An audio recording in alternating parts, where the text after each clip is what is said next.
Well, Philip, it does appear that that remains to be the case right now. We haven't seen those fire crews really work their way into the area as of yet in terms of the helicopters and the fixed-wing planes, the fire retardant dropping planes. LA City Fire, LA County Fire, they have multiple helicopters, and we just haven't seen them in this area yet. So our best understanding at this time is that those lower-level winds right along the surface where those helicopters would have to be working, where those planes would have to be working, are just a little too intense for fire crews to be making those low-level drops. And if, as I'm sure we've all seen living in Southern California, seeing these fire crews, attack these fires from the air countless times before, they are in these canyons, they're making aggressive flight maneuvers, going in and out of those canyons and over those passes and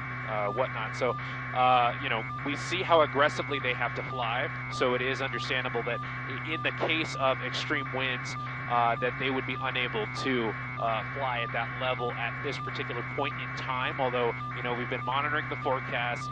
Leslie Lopez has been telling us that the forecast, at least for the winds, is predicted to get better as the day goes on. So we're hoping as the day goes on, we're able to see that aerial attack start to develop with the helicopters and with the fixed-wing planes as they continue to make an effort on the Palisades fire and also the Eaton fire, which we can see from up here in Air 7 at about 8,000 feet. That's where we're at right now. I'm still seeing the Eaton fire putting out a lot of smoke, and all of that smoke is coming across the LA basin, across the Hollywood Hills, and it's kind of mixing with all the smoke from the Palisades fire right now. So you just have, you're beginning to have a air quality issue for the LA basin right now, just because of all the smoke that we're seeing. And then again, the winds once again at that surface level, and we're seeing it here depicted by the smoke continuing to stay pretty flat on the ground. We're not seeing the smoke,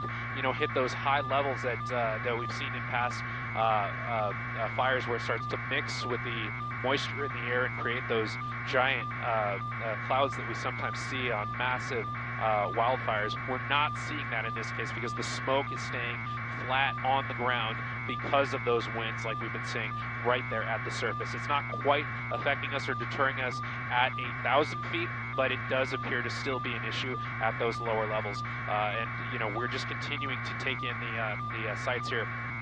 That appears to be a neighborhood near the Palisades Drive area that, just as I'm getting a better look at this shot here, I was going to say that it was hopefully spared, but there appears to be a structure in the middle of the screen now that is now, being consumed by flames. And this just continues to be the case even as the day goes on.